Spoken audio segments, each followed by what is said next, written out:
El desafío del gobierno. Desde la perspectiva del gobernador Francisco Cañedo, el asunto de Jesús Valverde comenzaba a cambiar de tono. Sus atracos rapiñeros de diligencias e incluso el asalto al tren eran delitos menores porque no le perjudicaban directamente.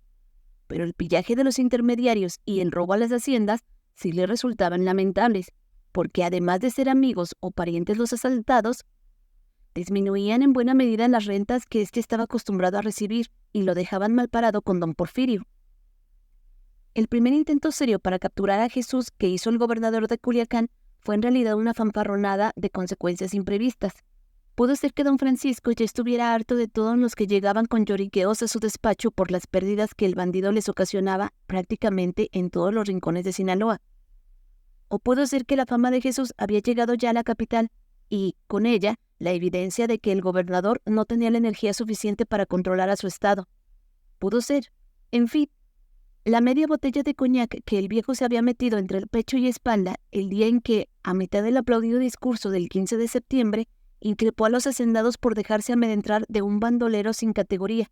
Regañó a los campesinos ilusos por aceptar la caridad que venía del robo y de los bienes mal habidos, y terminó la arenga con una sarta de insultos para la banda de Jesús, donde lo menos que les decía era cobardes por meterse con la gente de paz de las haciendas y no atreverse a enfrentar a un hombre de verdad, como lo era él. Es claro que se ponía a sí mismo de modelo, como baluarte de Sinaloa, inexpugnable, inatacable, y con ello pretendía impulsar a los otros a seguir su ejemplo, armando a los capataces y contratando mercenarios que vigilaran sus propiedades. Algo tenía de razón Cañedo al decir que Jesús lo respetaba por la guardia rural que él mismo se había encargado de conformar y sostener a semejanza de los escuadrones de rinches de Texas, que tanto admiraba. Pero la mejor razón por la cual se había mantenido a salvo del bandolero era que el objetivo principal de Jesús en las haciendas habían sido solo las semillas, y siendo la de don Francisco una hacienda minera, no encontraba Jesús una buena razón para robarla. La culpa de todo, sin embargo, la tuvo el propio gobernador, al terminar aquel acalorado exhorto con otra serie de injurias para Jesús y sus muchachos, rubricando con el reto que hacía el bandolero para que intentara robarlo a él, si es que era tan hombrecito como la chusma decía. Quién sabe si una vez esfumado los vapores del alcohol se arrepintió de lo dicho, pero lo cierto era que no había manera de echar el tiempo atrás y retractarse del arrebato. Por su parte, Jesús, disfrazado de paisano, había seguido toda aquella perorata palabra por palabra, a menos de 5 metros de distancia de donde el gobernador se desgañitaba.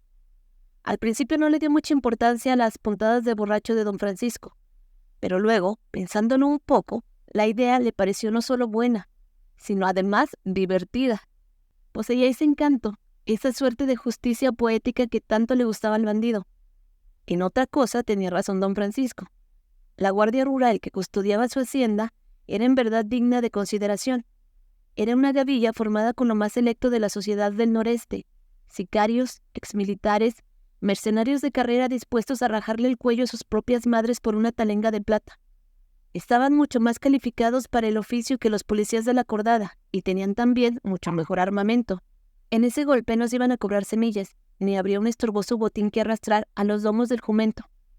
De modo que no tenía caso involucrar a los campesinos.